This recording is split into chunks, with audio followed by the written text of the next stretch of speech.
Now let's do the Bhramari Pranayama with the Kechari Mudra.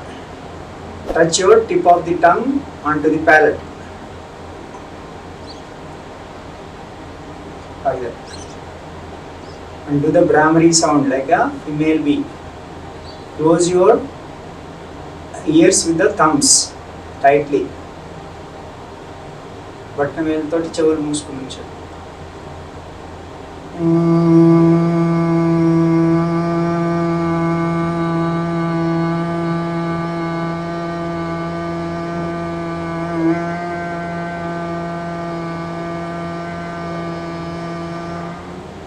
Do 5 rounds of this pranayama with the complete concentration. Press all the fingers when you release the breath with the B sound.